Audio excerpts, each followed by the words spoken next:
At 2:41 p.m., April 7, 1945, Seaman First Class Thomas Tommy Rourke braced a weapon that didn't exist in any Navy manual against the oil-slicked steel of the USS Franklin's flight deck.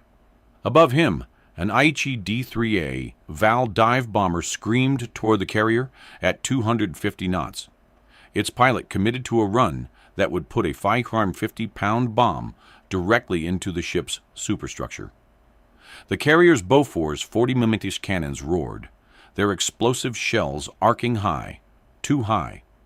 The Oerlikon 20mm guns traversed desperately, their minimum engagement range creating a 900-yard killing corridor where American gunners could only watch enemy pilots complete their attacks with near impunity. Rourke's rifle, a custom-built Springfield, assembled from mail-order parts, loaded with illegal match-grade ammunition, mounted on a fabricated steel bracket he'd welded in secret, was pointed at a target 2,400 yards out and closing fast. No regulation permitted this. No doctrine anticipated this. No court in the Navy would forgive this.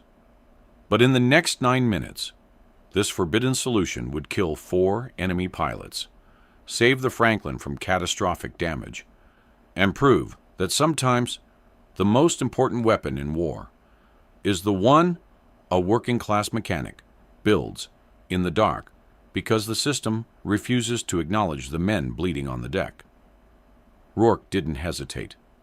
The Val released its payload, a high-pitched whistle slicing through the chaos.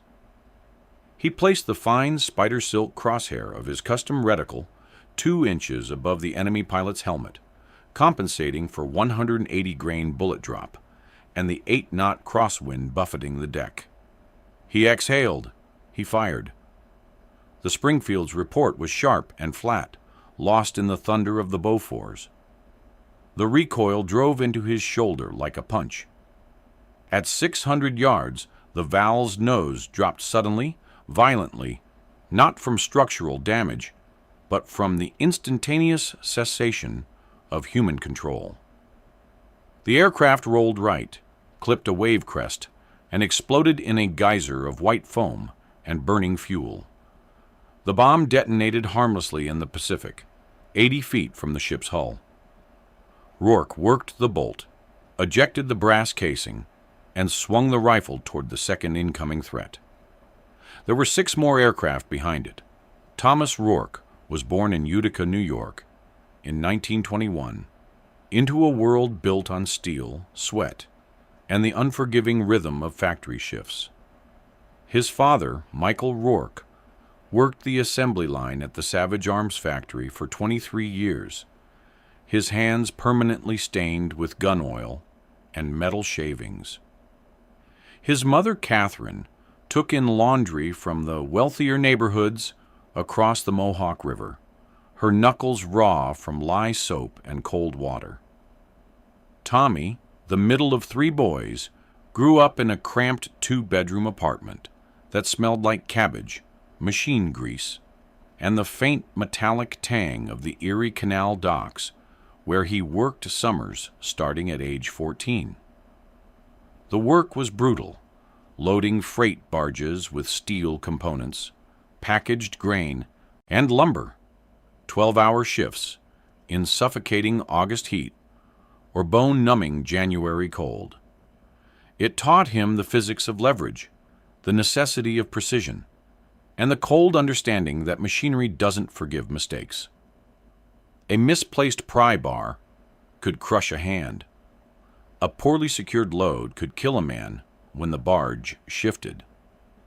Tommy learned to calculate angles, weight distribution, and stress tolerances not from books, but from survival.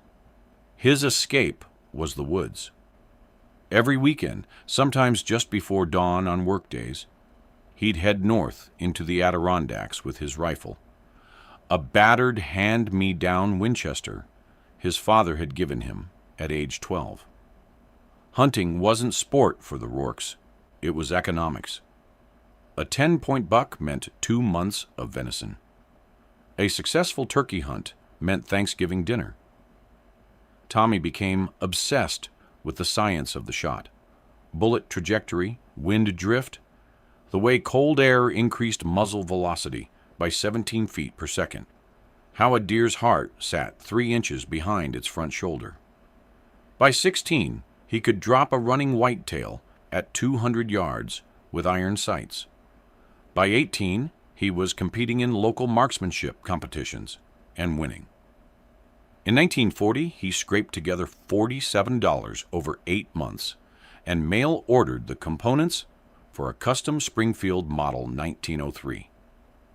A heavy match-grade barrel from a supplier in Pennsylvania, a precision-machined receiver from a gunsmith in Vermont, a hand-fitted stock he shaped himself in his father's garage workshop.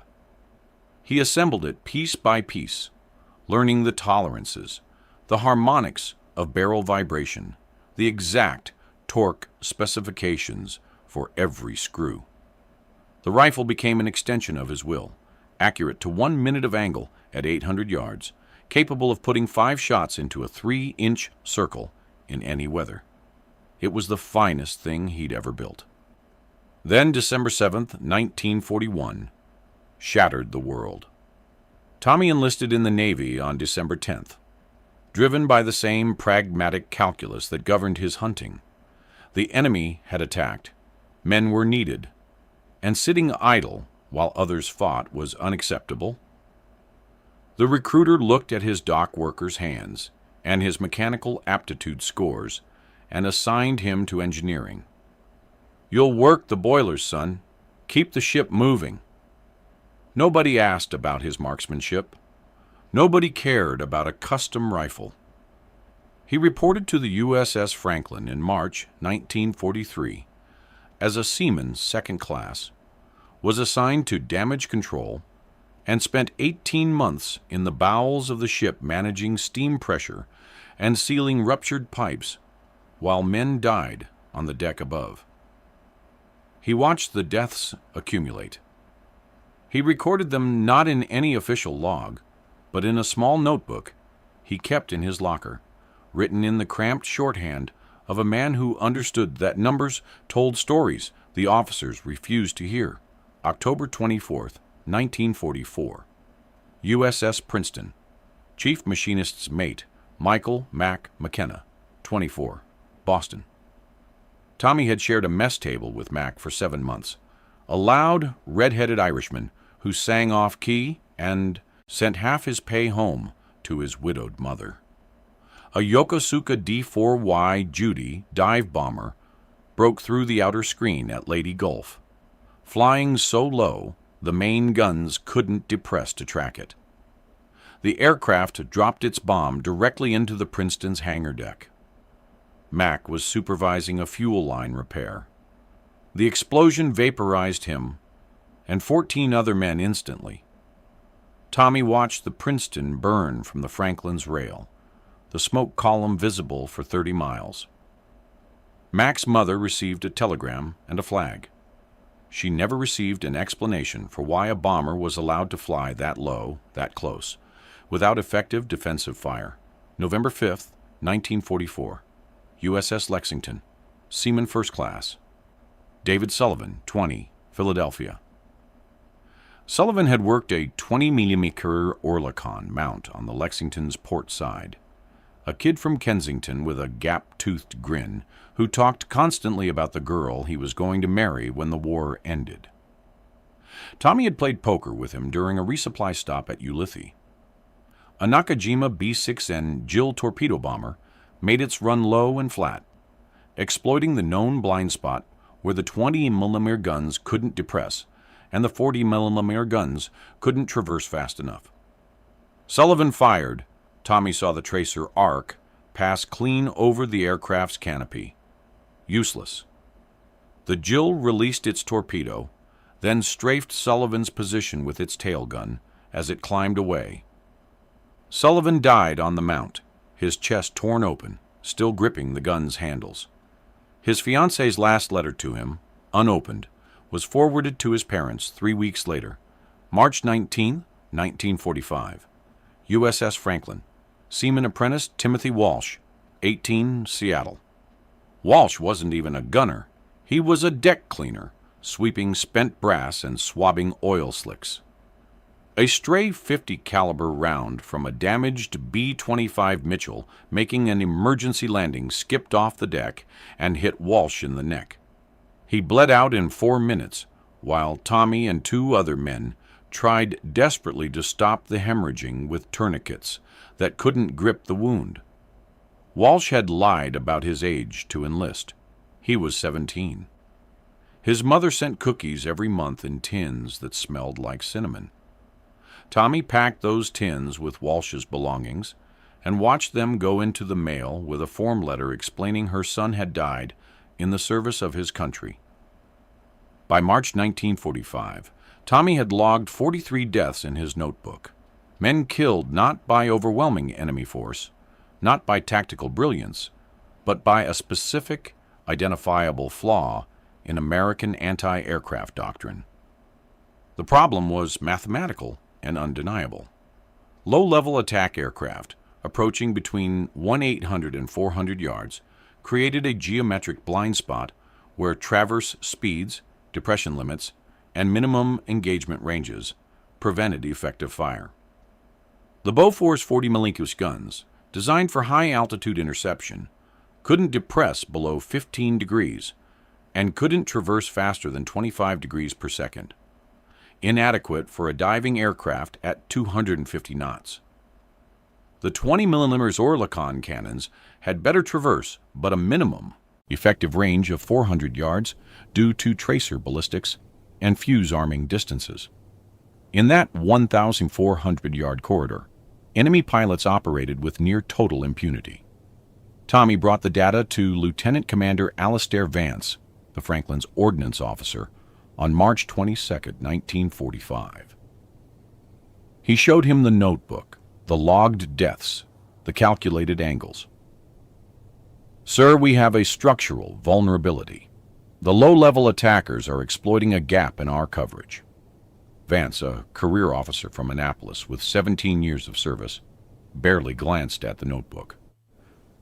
"Seaman, the Mark 14 fire control system is rated to specification. The Bofors and Oerlikon provide overlapping fields of fire per Navy doctrine. If enemy aircraft are penetrating, it's a failure of the outer cap screen or pilot error on approach vectors. We don't redesign defensive systems based on anecdotal observations from damage control personnel." "Sir, it's not anecdotal. It's 43 men." "That will be all, Seaman Rourke. Return to your station." Tommy left the officer's stateroom with his notebook and a cold, crystallizing understanding. The system would not save his crewmates. The regulations written by men safe in Washington would not adapt in time. The deaths would continue, officially classified as acceptable losses, until someone broke the rules. The breaking point came on March 28th, during a routine strike mission against Japanese positions in the Ryukyu. Tommy was at his damage control station on the second deck when the call came over the 1MC. "All hands, general quarters. Air raid warning red. Multiple bogies inbound. Low altitude." He grabbed his kit and ran topside. The sky was clear, cobalt blue, deceptively peaceful. Then he saw them, a tight formation of Kawasaki Kai-61 Hien Tony fighters, 8 aircraft in 2 elements, skimming the wavetops at 400 knots. They weren't coming high. They were coming exactly where the guns couldn't track them effectively. The Bofors opened up, their heavy reports shaking the deck. Black puffs of flak appeared at 2,000 yards, then 1,500, then 1,200. Always behind the targets, always too slow. The Tonys split into individual attack runs. One peeled toward the Franklin's port quarter, accelerating into the blind spot. Tommy watched the 20mm gunners traverse desperately, their weapon unable to keep pace. The Tony's pilot, visible now at 800 yards, his face a pale oval behind the canopy glass, armed his bombs. Tommy made his decision He turned and ran, not away, but toward the forward maintenance access, down 2 decks to a hidden storage space, where, 8 days earlier, he had concealed his custom Springfield in a crate marked Signal Flares, authorized personnel only. He ripped open the crate, grabbed the rifle and 4 loaded stripper clips, and sprinted back topside. Total elapsed time, 90 seconds. The Tony was at 200 yards when Tommy reached the port catwalk. He clipped the rifle's custom mount, a quick-release bracket he'd fabricated from salvaged steel plate and hydraulic clamps, onto the deck rail. The mount locked with a solid, precise click. He loaded 5 rounds, worked the bolt, and brought the rifle up. The scope's reticle, fitted with hand-drawn spider silk for ultra-fine precision, settled on the Tony's cockpit. At 900 yards, he fired. The 180-grain match-grade bullet, a custom hunting round he'd hand-loaded with non-standard powder charges for maximum velocity retention, left the muzzle at 2,220 feet per second. Flight time, 1.1 seconds. The Tony's canopy shattered. The pilot's head snapped back. The aircraft, now a pilotless missile, pitched down and hit the water 400 yards from the Franklin's bow in a fountain of white spray. Tommy didn't watch the impact. He was already tracking the second Tony, cycling the bolt, loading the next round. The aircraft was at 1,400 yards, jinking left to evade the Bofors fire. He led the turn by 2 aircraft lengths, placed the reticle on the pilot's upper torso, and fired again. The Tony staggered in mid-flight, not exploding, not trailing smoke, just suddenly losing coordination. It rolled inverted and augured into the Pacific. "Port side! What's your status?" The voice over the sound-powered phone was frantic, confused. "We're showing 2 splashes with no Bofors hits. What engaged those aircraft?" Tommy ignored the call. A third Tony was inbound, lower and faster than the others, its pilot learning from his wingmen's deaths.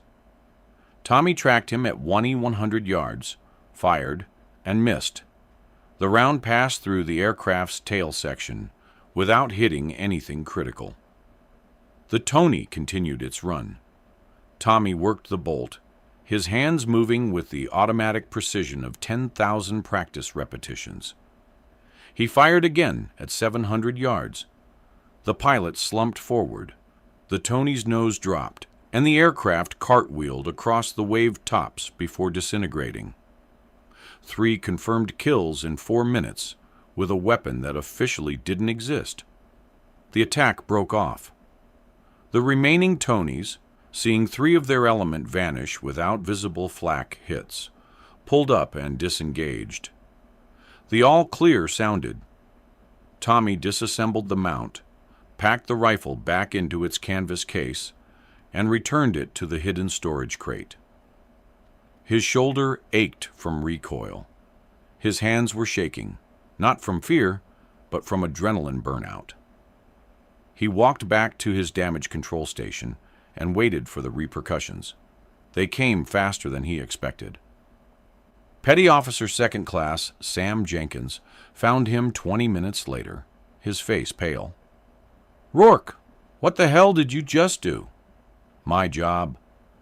Radio room is reporting 3 bogeys dropped without confirmed gun hits. Gunnery's going insane trying to figure out what killed them. Maybe they had mechanical failures."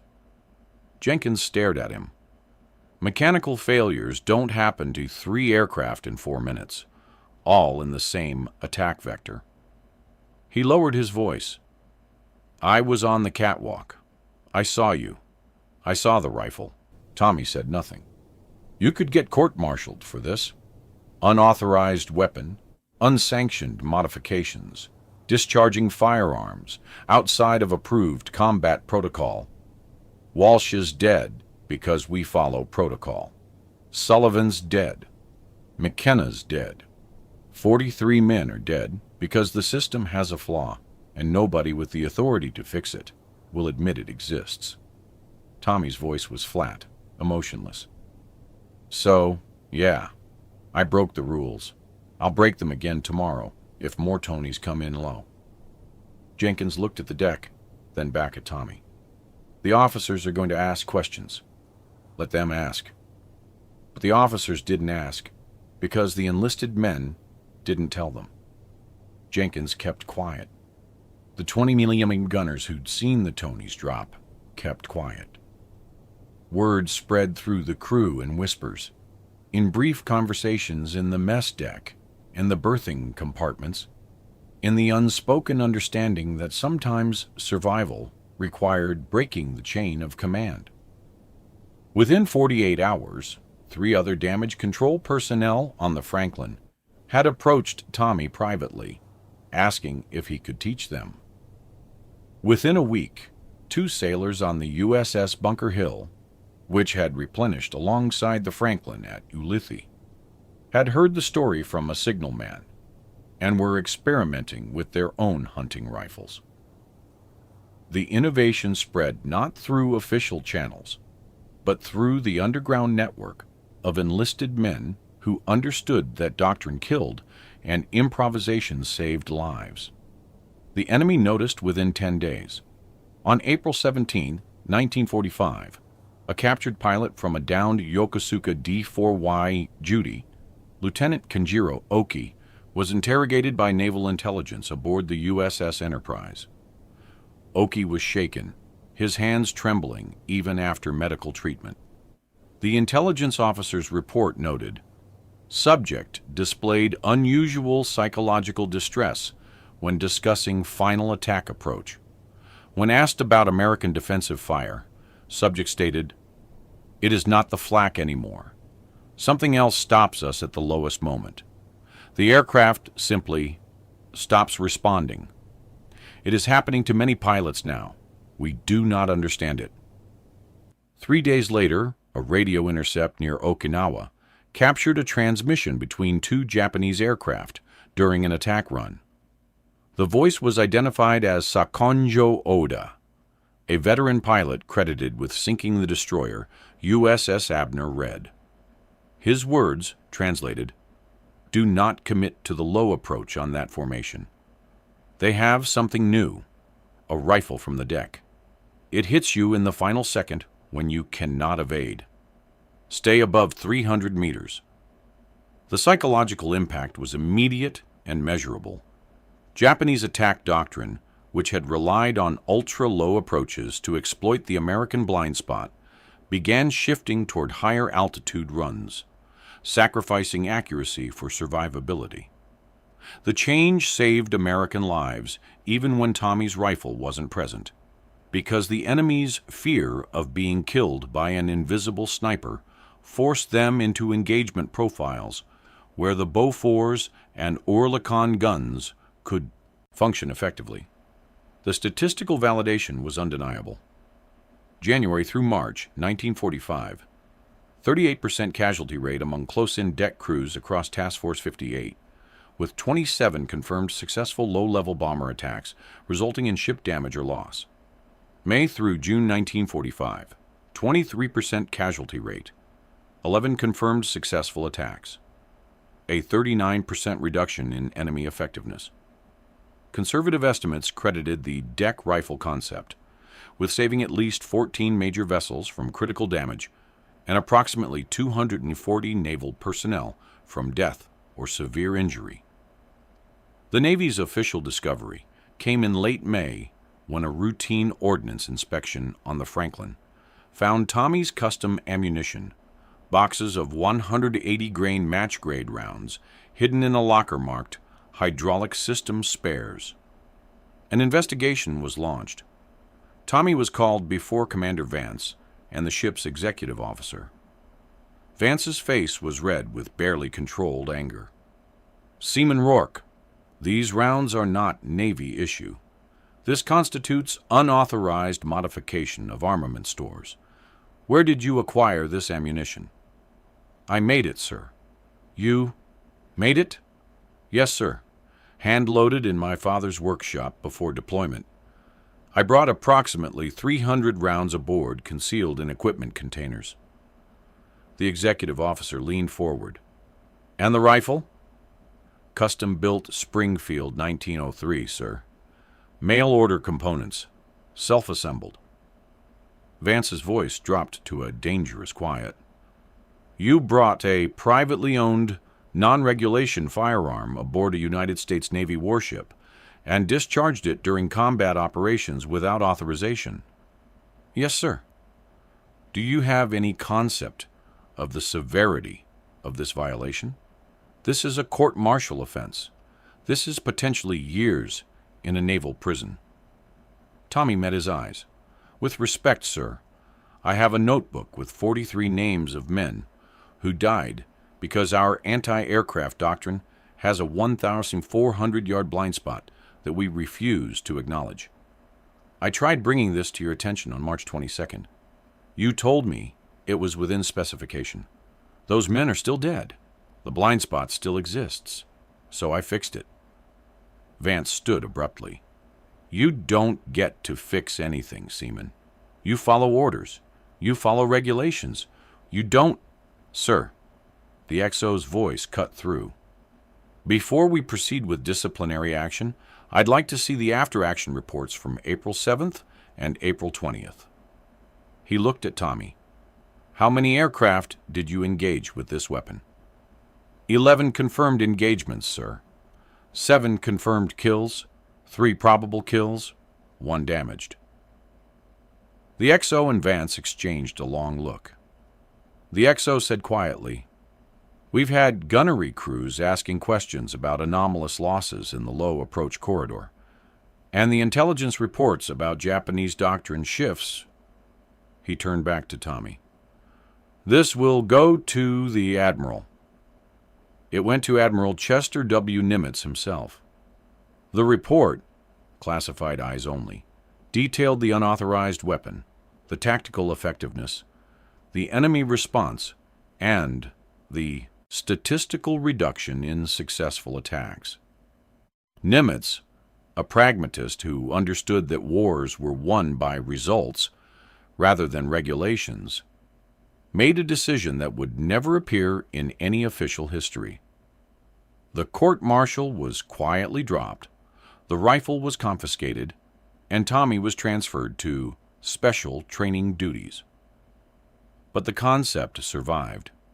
The Navy Engineering Bureau, unable to officially endorse an enlisted man's illegal modification, instead accelerated development of a new .50 caliber round with a tungsten penetrator core, a projectile that replicated the terminal ballistics of Tommy's custom hunting ammunition.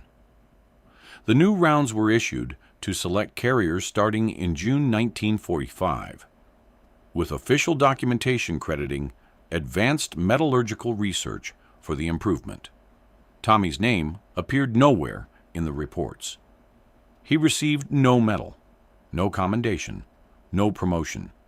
He was simply assigned to train other marksmen in precision anti-aircraft techniques, teaching them to aim not at the machine, but at the man flying it. Seaman First Class Thomas Rourke survived the war.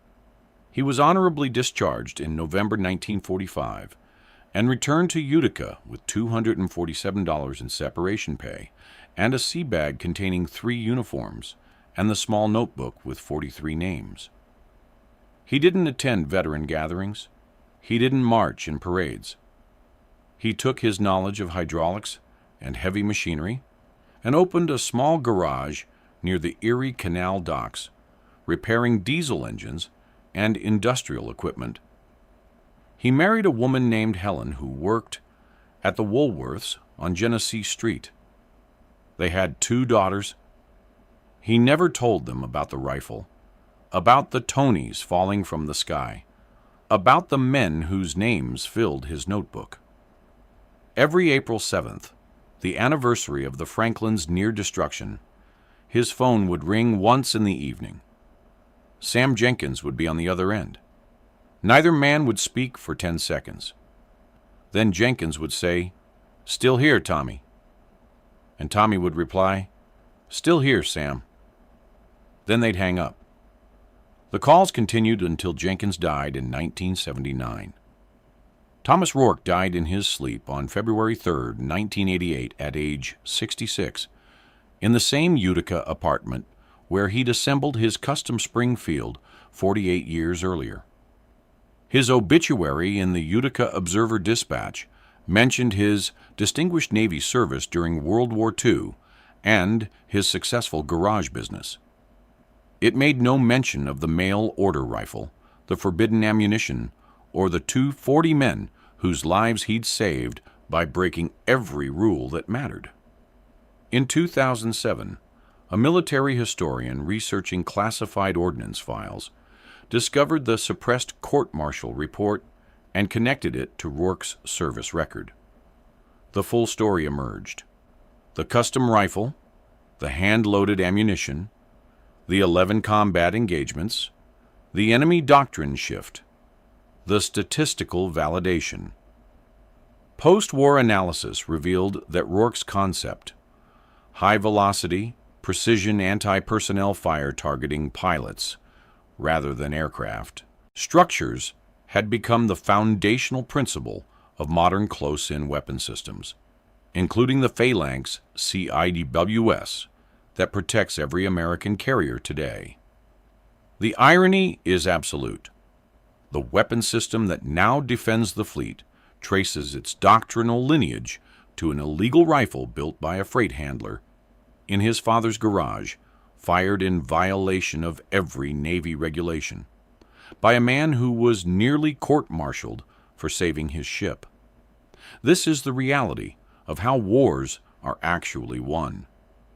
Not through the deliberate processes of bureaucracy, not through doctrine written by staff officers in air-conditioned offices thousands of miles from the shooting, but through working-class men, the mechanics, the dock workers, the forgotten sailors in the engine rooms, who see their friends dying from a fixable problem, who build a solution with their own hands in the dark, who risk everything to prove that sometimes the most important thing you can do is break the rules that are killing people.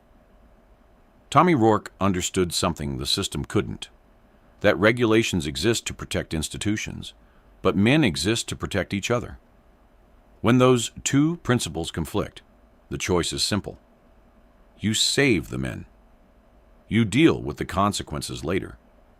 240 sailors went home to their families because one man refused to accept that their deaths were within specification. That's the story the Navy never wanted told. If you found this account of forbidden innovation and working-class courage compelling, please like this video to help others discover it. Subscribe to stay connected with these untold histories from the men who actually fought the war. Leave a comment sharing where you're watching from. Thank you for keeping these stories alive.